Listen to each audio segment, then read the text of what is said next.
The history of queens has always been wrapped in luxury, power, and intrigue. But among the dark corridors of Europe's castles lies a story that blurs the line between myth and reality. It is the tale of a woman whose beauty was celebrated, whose power was feared, and whose obsession with youth transformed her into a dark legend. From the moment she ascended into nobility, her name was surrounded by rumors, and every gesture seemed to carry a magnetism capable of hypnotizing those who drew near. Yet behind the extravagant gowns and the captivating gaze grew a disturbing secret, the belief that time itself was her true enemy. In the society she lived in, appearance was not merely vanity, but a political weapon. Queens were portrayed in idealized paintings, symbols of perfection meant to represent stability and grandeur for their people. Youth meant fertility, the power of seduction, and the ability to secure strategic alliances. Aging, on the other hand, was associated with decline, with the weakening of influence, and with the fading of power. For this queen, therefore, maintaining youth was not just a personal desire, but the key to preserving her throne in a merciless world where appearance sustained rule as much as armies and wealth. From early on, chroniclers noted her almost obsessive fascination with mirrors. She sought formulas, potions, and ointments that promised to preserve her skin and vitality. Alchemists and healers were summoned in secret, bringing exotic recipes ranging from rare herbs to concoctions that bordered on sorcery, but nothing seemed to satisfy her completely. Every new line on her face was seen as a threat, a warning that her personal empire could collapse. The fear of aging turned into paranoia, and that paranoia soon gave way to something far darker. Whispers began subtly. Servants spoke of strange rituals, of experiments carried out behind locked doors. At first, it sounded like another story invented to feed the popular imagination surrounding the court. After all, in a world filled with superstition, it was common for powerful figures to be accused of dabbling in the occult. But over time, the rumors became more frequent and more macabre. Accounts claimed the queen believed vitality could be transferred from one body to another, as if the essence of life were a liquid that could be absorbed. In her disturbed mind, each drop represented a promise of renewed youth, a shield against the relentless march of time. Whether this belief came from old legends or from charlatans who exploited her fear is uncertain. What is known is that gradually, she began to treat these practices not as myths, but as a macabre science to be pursued. To the eyes of the court, her appearance seemed to truly defy the years. While nobles aged visibly, she remained radiant, almost unchanging, as if time itself had no hold on her. This fueled both admiration and fear. Many saw her as blessed by the gods, destined to reign beyond human limits. Others, however, murmured that her beauty was sustained by dark forces, and that behind her perfect skin lay a corrupted soul.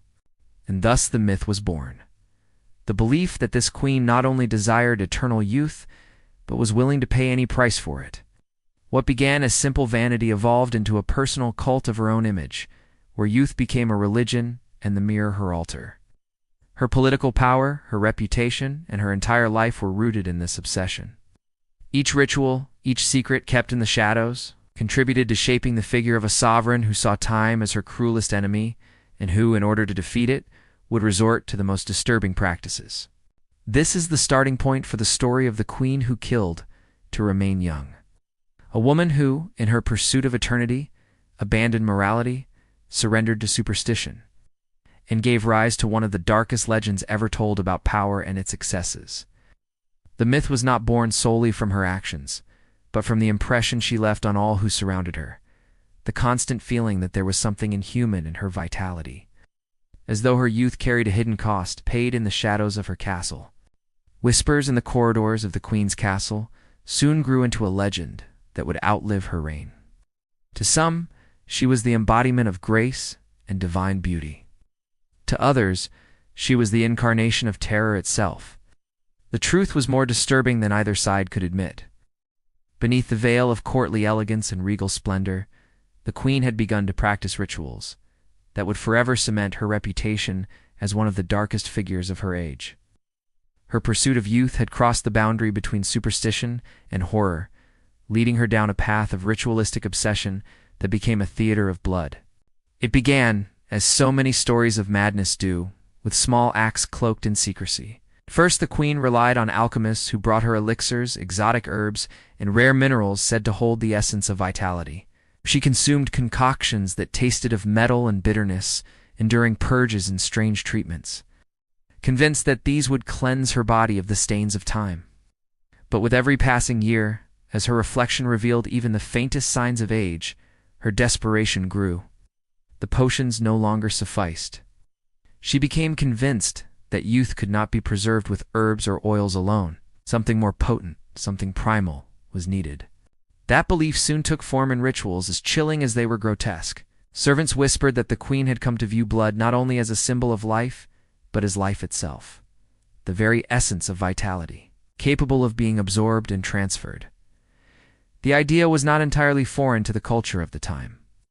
Blood was long considered sacred, tied to strength, sacrifice, and the favor of the gods. But the queen twisted this belief into something unholy, transforming an ancient symbol into the foundation of her darkest obsession. It was said that she began by collecting droplets of blood from attendants, demanding it under the guise of medicinal experiments. These small rituals escalated. Soon she insisted on larger quantities, convinced that the crimson fluid could refresh her skin and restore her beauty. According to accounts whispered in fear, she bathed in basins filled with blood, emerging with renewed radiance, her skin glowing as though touched by something unearthly. Whether these accounts were exaggerated or not mattered little. What mattered was the effect they had. To those around her, the queen no longer seemed merely beautiful. She seemed inhuman, her beauty preserved at a cost no one dared name aloud. The rituals themselves became cloaked in elaborate secrecy. Rooms in the castle were sealed off, guarded by her most loyal attendants. Curtains were drawn, and strange instruments were smuggled into her chambers at night. The air in the castle grew heavy with an atmosphere of dread, for everyone knew something was happening within those locked doors, something unnatural. The servants spoke of screams muffled by thick walls, of stains hastily scrubbed from floors, of a lingering metallic scent that clung to the corridors long after dawn. Her obsession reached the point where beauty was no longer a goal, but a compulsion. Mirrors adorned nearly every room she frequented, each one a silent accuser reflecting her own paranoia back at her. She studied her reflection with the scrutiny of a judge condemning a criminal, searching for the slightest imperfection, the faintest betrayal of age.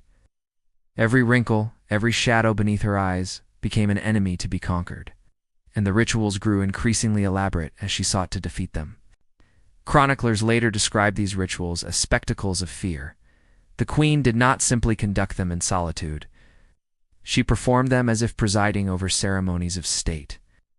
Attendants were forced to participate, either by assisting in preparations or by bearing silent witness to the grotesque proceedings. For those present, the queen's chambers became a sanctuary of terror, where silence was not only expected, but demanded. To speak of what one saw was to invite death, and so the rituals remained cloaked in the silence of fear. The castle itself seemed to transform under the weight of her practices. Once a symbol of majesty, it became a labyrinth of shadows. The walls whispered of secrets, and the very air seemed to carry the stench of iron and decay. Visitors to the court sensed something unnatural and left with unease, whispering of an aura of darkness that clung to the queen like a second skin. Rumors spread beyond the castle walls, feeding tales of a ruler who bathed in blood to preserve her youth.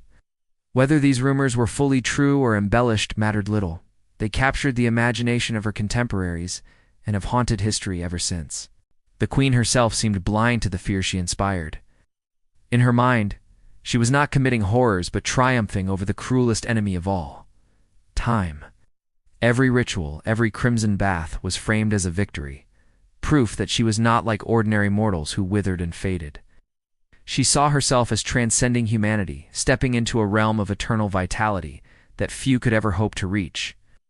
But this delusion carried with it a growing detachment from reality.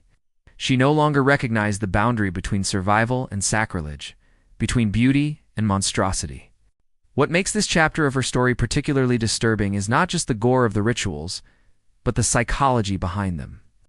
The queen's obsession was not fueled by vanity alone but by fear, a primal terror of losing power, influence, and identity. In her world, youth was synonymous with authority. To age was to weaken, to become irrelevant, to fade into the shadows of history. Her rituals, then, were not simply grotesque indulgences, but desperate strategies in a political game where appearance was survival. Over time, the rituals consumed not only her nights, but her entire reign. Advisors and courtiers grew increasingly uneasy, but few dared confront her. Her aura of terror extended beyond the castle, casting a shadow across her lands. Some subjects whispered that the realm itself was cursed, that the prosperity of the land was drained into her basins, feeding her unnatural youth. The people saw her as a queen, no longer blessed, but cursed, a figure who had crossed the line from mortal sovereign into something monstrous. And so the legend solidified. The image of a queen bathing in blood to preserve her youth became immortal, a tale that transcended borders and generations. Historians may debate the accuracy of these accounts, but the myth endures because it speaks to something primal. The terror of aging, the corruption of power, and the lengths to which humanity will go to escape the inevitable. Whether entirely true or not, her rituals left behind a story drenched in horror, a narrative where beauty became indistinguishable from brutality. In the end, Queen's baths of blood were not only about preserving her youth, but about feeding a myth that still chills us centuries later. Her reflection may have remained smooth and unlined, but her soul was etched with darkness. Her legacy became inseparable from the crimson rituals that defined her. She sought eternity, but the eternity she achieved was not of beauty or youth. It was the eternity of infamy, sealed forever in the legend of a queen who made blood her fountain of youth.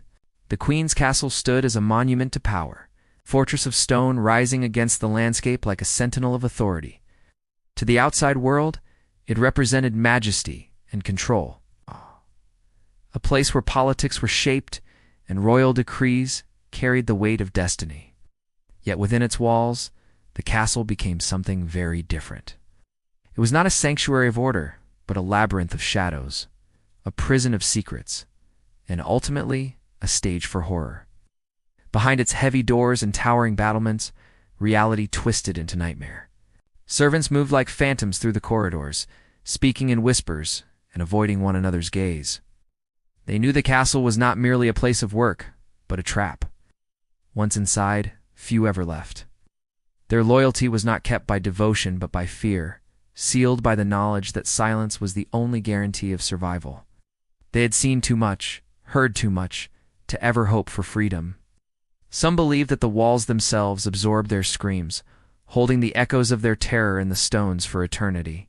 Life for the servants was marked by constant dread. They scrubbed stains that they pretended were wine.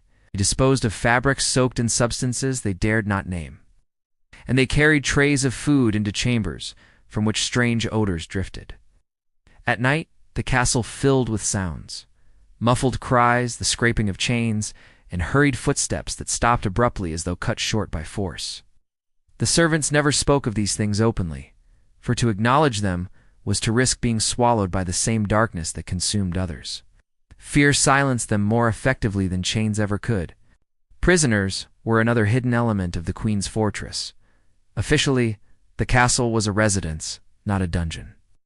But in truth, it housed chambers designed for containment, secrecy, and suffering. These were not cells with iron bars, but rooms disguised behind walls and hidden staircases, spaces where victims vanished without a trace. To outsiders, the disappearances were explained away, blamed on illness, accidents, or escapes. But those within the castle knew better. They knew that the queen's pursuit of youth required secrecy, and secrecy required captives who would never walk free again. The castle's architecture itself seemed to conspire with her obsession. Narrow passages led to hidden chambers. Trapdoors opened into spaces no visitor would ever see. It was as though the building had been designed not for glory but for concealment, a palace doubling as a labyrinth of horror. Over time, these hidden spaces took on an identity of their own. The servants spoke of them with dread, calling them rooms of silence or the chambers of shadows. Once someone entered, they did not return. The prisoners were often invisible to the outside world, but their presence was felt everywhere within the castle. The atmosphere of fear that permeated the servants was born from the knowledge of what awaited in those hidden chambers. They knew the screams that drifted through the walls did not come from ghosts, but from the living. And they knew those screams were warnings, reminders of what happened to those who questioned, resisted, or simply became inconvenient. To maintain her rituals, the queen required not just secrecy, but complicity. Servants were forced into roles they despised, becoming unwilling accomplices to horrors they could neither prevent nor escape. Some prepared the chambers, some disposed of evidence. Others stood guard while the queen conducted her grotesque ceremonies. They became extensions of her will, trapped between survival and guilt. Their silence preserved their lives, but it also bound them to her crimes. This way, the castle itself became complicit, a machine fueled by terror. The atmosphere of the fortress was suffocating. Visitors often remarked on the unnatural silence that filled its halls, broken only by the sound of footsteps echoing off cold stone. Courtiers who entered left with unease, sensing that something unspeakable lay just beneath the surface of grandeur. Rumors spread of closed wings of the castle, of rooms forbidden to all but the queen's most trusted attendants. To the people outside, the castle became a symbol not only of authority, but of dread, a looming reminder of the ruler's power and her secrets.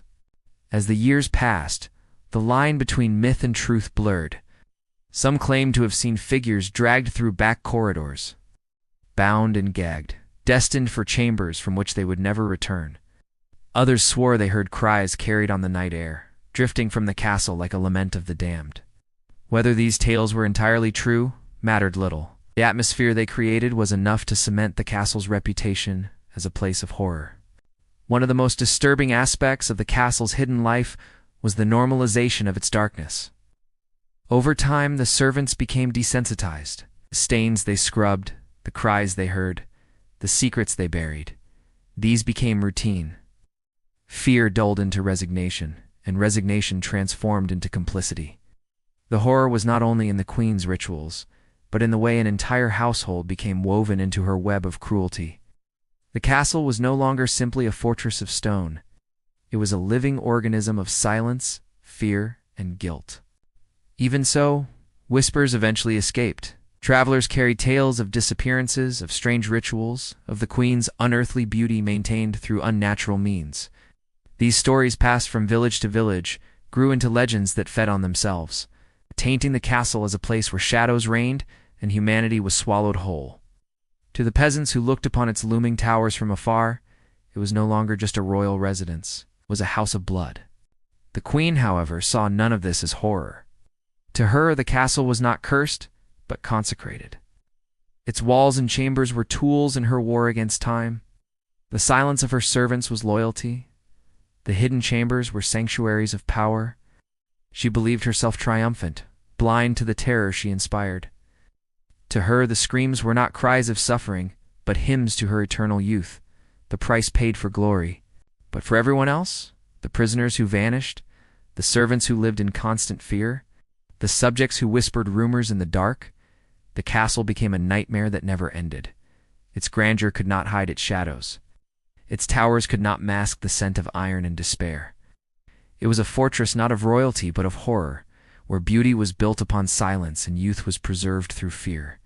And so, the legend of the castle grew. It became more than a structure of stone. It became a character in the story of the queen herself, a dark companion to her obsession.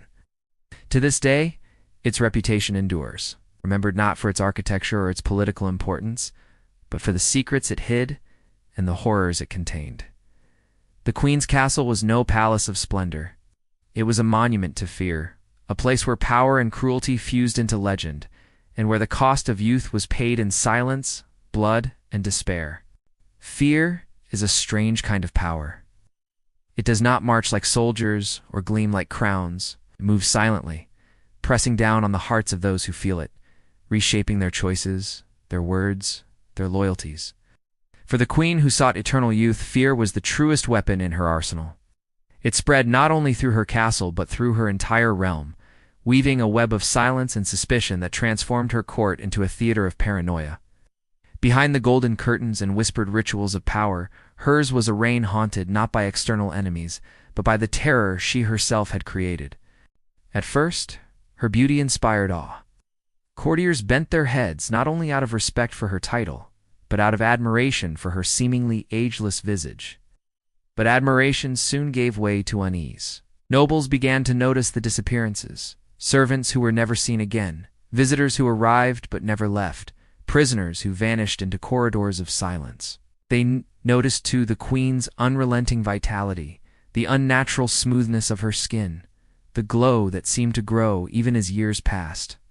The rumors whispered outside the castle walls crept into the court itself, feeding a sense that something was profoundly wrong. In this climate of suspicion, silence became survival. Courtiers learned to speak carefully, to avoid questions, to ignore the stench of iron that sometimes drifted through the corridors. They smiled at feasts, bowed at ceremonies, and applauded decrees, all while carrying the weight of unspoken fears. To challenge the queen was unthinkable. To question her rituals was dangerous. To gossip about the horrors whispered in the shadows was to invite the same fate as those who had disappeared.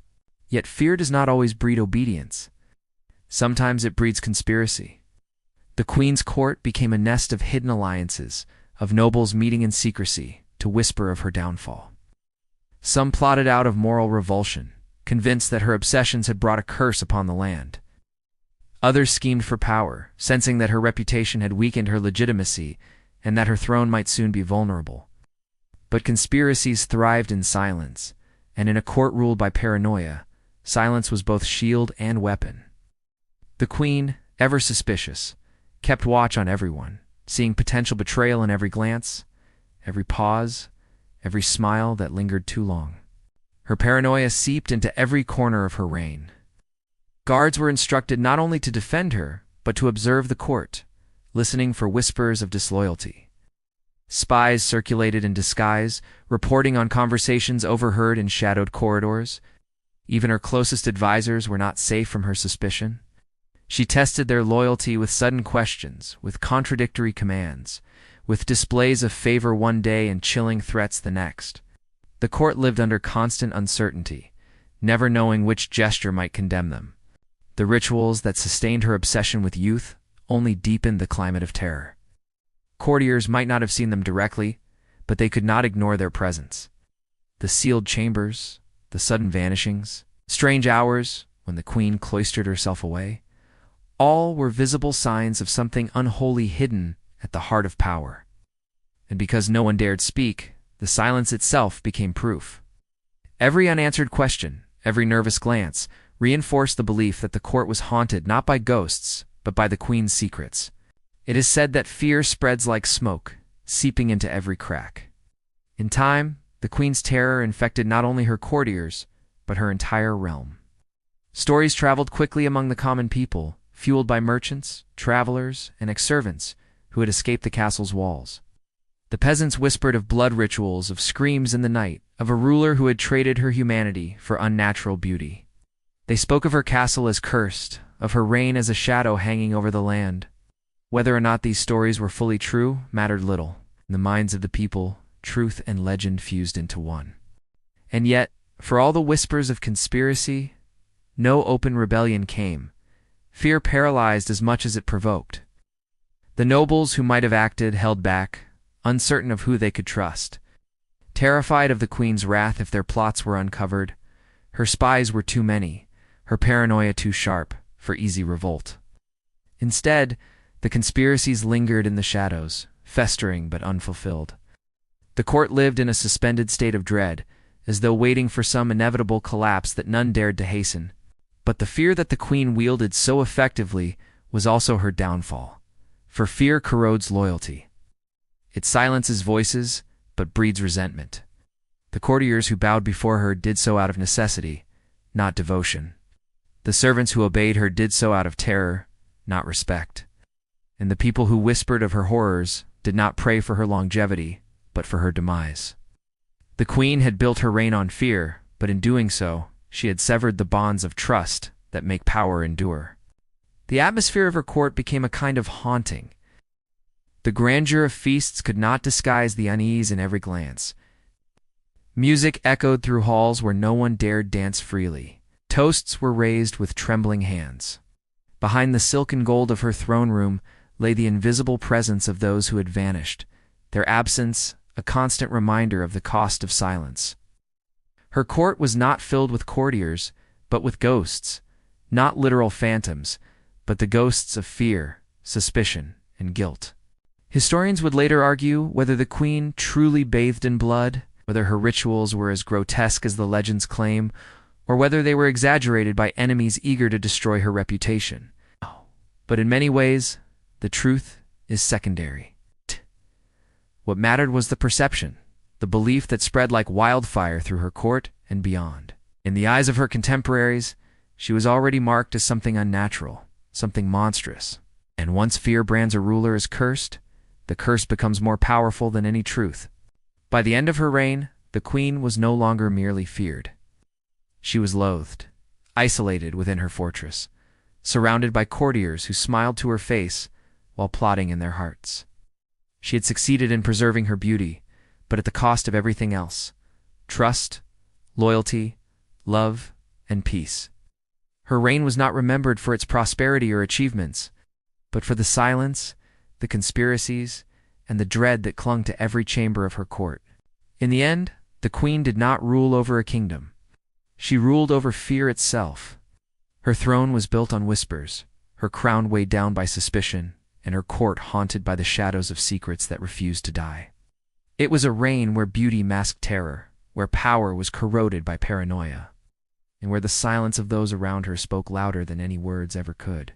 For years, the queen had ruled behind a mask of beauty and silence. The castle concealed her secrets, and fear silenced those who served her. But even the most carefully constructed myths begin to crack, and the queen's mask could not last forever. In time, suspicion hardened into inquiry, whispers turned into testimonies, and the horrors hidden within her fortress spilled into the light. The unraveling of her reign began, not with a rebellion from outside, but with fractures within.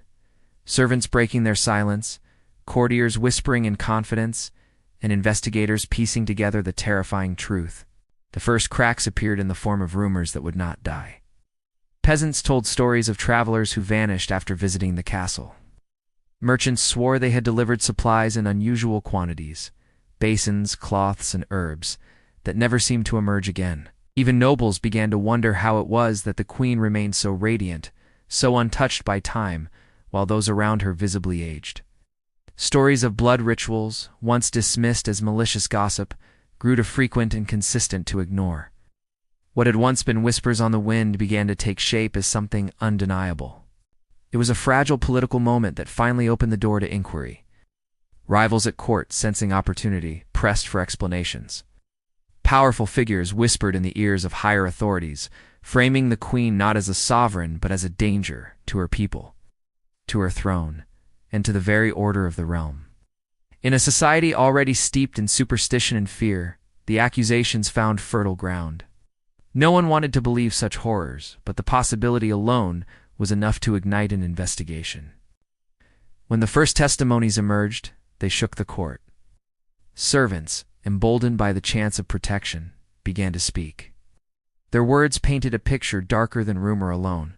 They described sealed chambers, rituals held in secrecy, and screams that pierced the night but were never acknowledged in the day. They told of fabrics soaked in stains impossible to scrub away, of basins filled with substances no one dared to question. They spoke of the queen's obsession with her reflection, of the rituals designed to restore what time threatened to take. These accounts were inconsistent in detail, but united in horror. The investigation soon reached the hidden spaces of the castle itself. Guards and officials uncovered rooms concealed behind false walls, trapdoors leading to chambers of confinement, and instruments whose purposes were left to grim imagination. The castle, once a symbol of grandeur, revealed itself as a labyrinth of secrecy, designed for concealment rather than defense. The discoveries seemed to confirm every whispered rumor, turning suspicion into damning evidence. As the inquiry deepened, the testimonies grew more damning. Former attendants described being forced to participate in rituals, either by preparing the chambers or by disposing of what remained afterward. Their words carried the weight of terror still etched into their memories. One spoke of hearing prayers twisted into incantations, as though sacred rites had been corrupted into something profane. Another recalled how the queen's appearance seemed to brighten unnaturally after each ritual, her skin flushed with a vitality that defied reason. The conclusion was inescapable. Whatever she was doing, it was not merely symbolic. It was a grotesque practice that fed her obsession with youth. The most chilling discoveries were not material, but psychological. Investigators learned how the queen's rituals had reshaped the lives of all around her. Servants lived in constant dread, trained to erase what they saw, bound to silence by fear of death. Courtiers spoke of the suffocating atmosphere, of a court where every smile masked terror and every bow concealed suspicion. Even nobles, once complicit through silence, now confessed their unease, acknowledging that the queen's unnatural vitality had long seemed more curse than blessing. The investigation revealed not just crimes, but a reign that had turned an entire society into accomplices of horror. As the testimonies spread, the mask of beauty that had once protected the queen became her greatest vulnerability. Her appearance, once celebrated as divine, was now seen as damning evidence of her crimes. The very youth she had fought to preserve became proof of unnatural acts. The court no longer praised her radiance, they recoiled from it. Beauty had become synonymous with blood. The inquiry culminated in a public reckoning. Reports of the investigation were compiled, spreading beyond the castle walls into the broader realm. The people, who had long whispered of curses and rituals, now heard confirmation of their darkest fears. The queen's name, once spoken with reverence or dread, became synonymous with monstrosity. She was no longer a sovereign, but a villain in the eyes of her people. What makes this downfall particularly haunting is the duality of perception. To some, the testimonies and discoveries were absolute proof of her guilt. To others, they were stories twisted by political enemies eager to destroy her. Historians would later debate how much was true and how much was myth. But in her own time, perception mattered more than truth, and perception had condemned her. As the walls of secrecy crumbled, the queen found herself increasingly isolated. Allies abandoned her, fearful of being tainted by association. Servants fled, nobles distanced themselves, and the people clamored for justice. The castle that had once protected her now became her prison, its shadows no longer a shield but a cage. She had built her power on fear, but fear had turned against her. In the final days of the investigation, the most sinister discovery was not the chambers, nor the testimonies, nor the rituals themselves. It was the realization that the queen had believed utterly in what she was doing. To her, these practices were not crimes but victories, triumphs against the march of time. She had convinced herself that the end justified the means, that eternal youth was worth any price. The investigators did not merely uncover evidence of horror. They uncovered the psychology of obsession, the mind of a ruler who had surrendered her humanity to a reflection in the mirror. And so the mask fell. The queen who had once ruled with beauty and silence was unmasked, as a figure of terror, her legacy forever bound to blood and cruelty. The investigation stripped away the illusions of grandeur, leaving only the stark truth of a reign consumed by obsession. Whether entirely true or embellished by time, story endures because it speaks to a timeless fear. The lengths to which power will go to deny mortality, and the horrors that result when vanity becomes stronger than humanity. The fall of the mask was not just the collapse of one queen's reign. It was a revelation that shattered her people's illusions, leaving behind not splendor, but horror, not reverence, but revulsion. And it marked the beginning of her final chapter, not as a ruler, but as a prisoner of her own legend. Every legend of horror eventually reaches its climax, and for the queen who had bathed in blood and built her reign on fear, that climax was not a glorious downfall on the battlefield, nor an execution in the public square. It was something far more poetic, a slow and suffocating entrapment in the very shadows she had conjured. After years of terrorizing her realm, of silencing dissent, and weaving her castle into a labyrinth of secrets, the queen found herself isolated, stripped of allies, and locked within the fortress that had once been her sanctuary of power. Her end was not swift, but drawn out, a living nightmare in which the walls of her castle became the bars of her prison. The investigation had broken her aura of invincibility. What had once been whispers transformed into undeniable accusations, and what had once been rumor became evidence paraded before nobles and subjects alike. She had been unmasked, not only as a tyrant, but as a figure of monstrosity. A ruler who sought youth through rituals too grotesque for even her most loyal supporters to defend. And once the illusion of her beauty as blessing was shattered, there was nothing left to shield her from the wrath of her people. Her punishment was not a public trial or execution. That would have given her a kind of stage, a final performance in the theater of her reign. Instead, her enemies chose a quieter fate, one that mirrored the silence she had demanded for so long. She was confined within her own castle, the very halls that had witnessed her rituals, now repurposed as the walls of her prison. The fortress she had filled with dread became her tomb long before she died. At first, she raged. Stripped of her attendants, deprived of her mirrors, she screamed at the stone walls demanding her release, demanding the return of the rituals that had sustained her. But no one came. The servants who once trembled under her command now refused to enter her chambers. The courtiers who once bowed in fear now kept their distance, content to let the fortress swallow her. Even her guards treated her not as a queen but as a prisoner, their silence the harshest verdict of all. As days turned to months, her fury transformed into despair. Without her rituals, the years she had so desperately tried to deny began to mark her body. Her skin, once unnaturally radiant, dulled and sagged. Her strength, once buoyed by the illusion of eternal vitality, withered. She stared into the fragments of broken mirrors left behind, watching as time reclaimed what she had stolen. Every wrinkle, every shadow was not just a sign of aging, but a reminder of her defeat. For a woman who had defined herself by her reflection, it was the cruelest torment imaginable. The castle itself became her tormentor.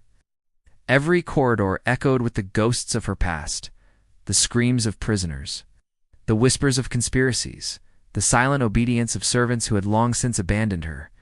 She wandered its halls like a specter, haunted by the weight of her own legacy. Where once she had commanded silence, now she lived in it, the oppressive quiet of isolation, broken only by her own footsteps and the hollow sound of her breath. The people outside the castle walls told stories of her imprisonment. Some said she still clung to rituals, using whatever scraps she could find in desperate attempts to preserve her youth. Others claimed she had descended into madness, speaking to the shadows as though they were her attendants, reliving her reign in conversations with ghosts. The truth was likely a mix of both. Cut off from the world, denied the power she once wielded, she became the prisoner of her obsession, trapped in an endless cycle of fear and vanity, even as her body betrayed her. Her death, when it came, was not dramatic. There were no flames, no public spectacle, no grand reckoning. She simply faded away, consumed by the very fate she had sought to escape. Some chroniclers claimed she starved, too paranoid to eat the food provided to her. Others insisted she wasted away from illness, her body rotting as though in punishment for the horrors she had committed. A few whispered that she finally looked into her reflection one last time and saw not herself but the faces of those who had vanished into her rituals, staring back at her from the glass. Yet in a way, her end was more powerful than any execution. Death in silence, locked within the fortress of her crimes, stripped of her rituals and her vanity, was the ultimate irony. She had sought eternal youth and eternal glory, but what she found was eternal infamy. Her story did not end with her body. It endured in legend, in the whispers of peasants, in the fearful tales passed down from generation to generation. She became immortal, not in the beauty she so desperately clung to, but in the horror she left behind. The castle itself outlived her, but it too bore the scars of her reign. For years after her death, visitors claimed to hear strange noises in its halls. Cries, footsteps, the faint echo of screams that could not be silenced. Some swore that mirrors within the fortress reflected not the living but shadows that moved on their own. The castle became more than stone. It became a symbol of her curse, a place forever associated with blood and obsession. Even abandoned, it was said to carry her presence as though she had imprinted herself upon its walls in her endless pursuit of eternity. What makes her story endure is not simply the grotesque nature of her rituals, but the psychological terror of her downfall. She had defined her entire existence by denying mortality, by clinging to beauty as the anchor of her power. But in the end, time conquered her as it conquers all. Her tragedy was not only in her crimes, but in the futility of her struggle. She killed to remain young, but youth slipped through her fingers nonetheless. She sacrificed everything for immortality, but her immortality came only in legend, a legend drenched in horror. In the final analysis, the Queen's downfall is a cautionary tale. It reminds us that the pursuit of eternal youth, of power beyond mortality, often leads not to triumph, but to destruction. Her reign, once gilded in beauty, collapsed into darkness. Her castle, once a fortress of authority, became her prison. And her life, once envied, became a warning whispered through centuries, that vanity can consume, that power can corrupt, and that the attempt to defeat time only ensures a legacy of terror. The queen who killed to remain young achieved eternity, but not the eternity she sought. She is remembered not for her beauty, but for her blood, not for her reign, but for her cruelty, and not for her triumph, but for her downfall. Her name survives as a legend, a reminder that beneath the surface of power lies fragility, and beneath the desire for immortality lies the certainty of death. Perhaps that is the truest tragedy of all. In seeking to escape her own mortality, she ensured that her story would live forever, not as a goddess of beauty, but as a monster of history. Legends often preserve what history seeks to erase. The chronicles of kings speak of battles, treaties, and dynasties. But the stories that linger in the imagination are the ones drenched in shadows, dripping with horror, whispered in fear across centuries. The tale of the queen who killed to remain young is one of those legends. A narrative where beauty became terror, where vanity transformed into ritual, and where power was consumed by paranoia. Her reign was not measured in years or achievements, but in the echoes of screams behind locked doors, the silence of servants who dared not speak, and the blood that stained the walls of her fortress. Her obsession began in a mirror, with the simple terror of seeing time's cruel hand reflected back at her. For most, a wrinkle is a mark of age, a reminder of mortality. For her, it was an enemy, a threat to power, to authority, to identity itself. What might have been vanity in another became madness in her. For she ruled in a world where appearance was not just pride but survival. A youthful face could command alliances, inspire awe, and project power. An aging visage could be seen as weakness, an invitation for rivals to strike. In her mind, beauty was not luxury, it was armor, and so she sought to preserve it at any cost. At first, she turned to remedies and elixirs, trusting in the promises of alchemists and charlatans. But the illusion of youth faded too quickly, and the remedies proved too weak. From that seed of frustration grew a darker obsession. She came to believe that vitality could be stolen, that youth was not something one lost, but something one could take. It was a belief rooted in ancient superstitions, twisted into something monstrous by her desperation.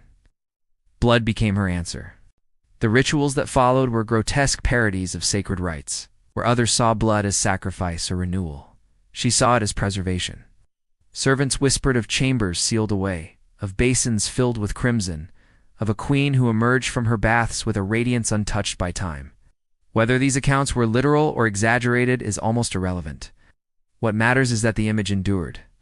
She became less a sovereign and more a myth, a figure whose beauty carried the stench of iron, whose youth was purchased with terror. Her castle mirrored her descent. Its halls, once a symbol of majesty, became corridors of silence, echoing with muffled cries and secrets buried beneath stone. Servants became prisoners of fear, their loyalty chained not by love, but by the knowledge that betrayal meant death. Hidden chambers were carved into its structure, not for defense but for concealment, each one a grave for truth. The fortress became more than stone and mortar. It became an accomplice, a living monument to her rituals, haunted by the weight of what it concealed. Fear spread outward like smoke. Courtiers smiled at her feasts, but plotted in whispers. Nobles bowed at her throne, but met in secret to conspire. Her beauty, once praised, now fed suspicion. People began to speak of curses, of a ruler who had bartered her soul for youth. The very reflection she clung to became her undoing, for the longer she defied time, the more unnatural she appeared. Her youth meant to inspire awe, instead inspired dread. In the end, it was not an invading army that toppled her reign, but truth. Servants broke their silence. Investigators uncovered hidden chambers. The testimonies of blood rituals spread through the court and into the villages. Whether every detail was true mattered little. The perception was enough. Her beauty, her greatest weapon, became evidence of her crimes. Where once she was admired, now she was condemned.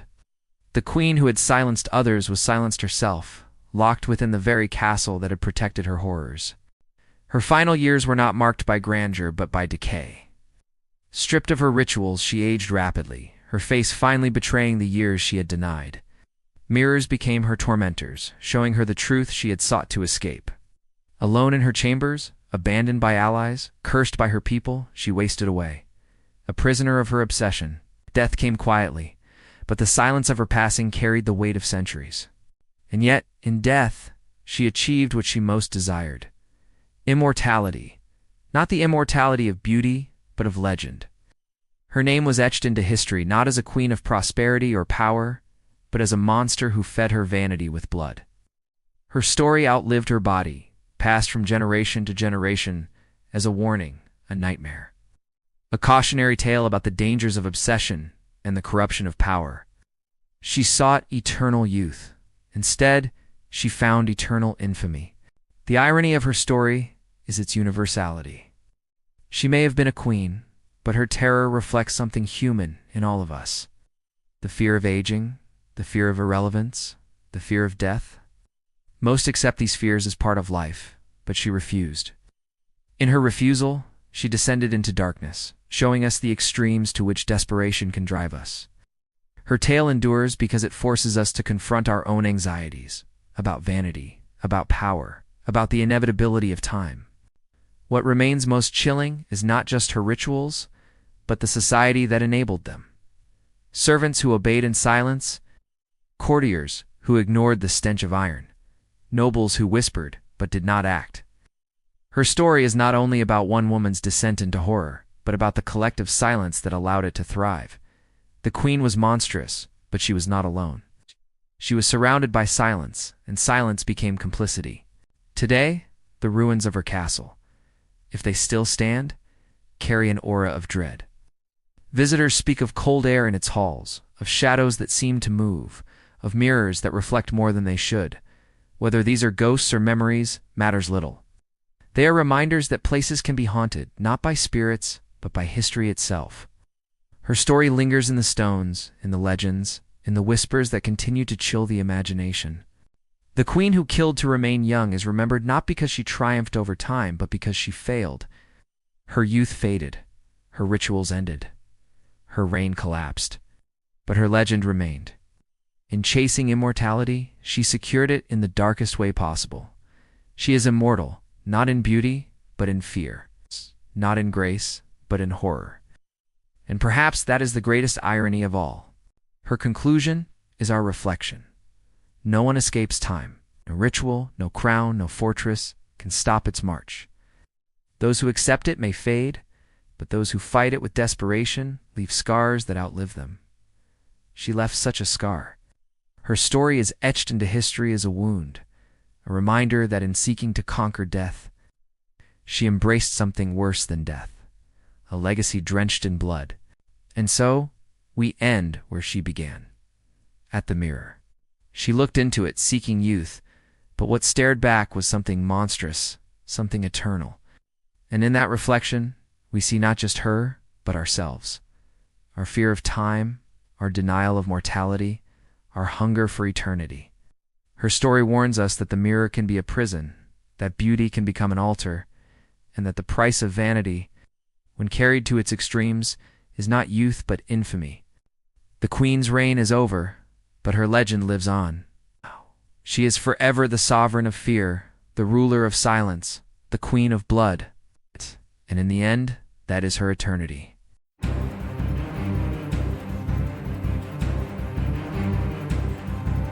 History hides its darkest truths in plain sight. If you want to uncover the next forbidden secret, hit like and subscribe right now.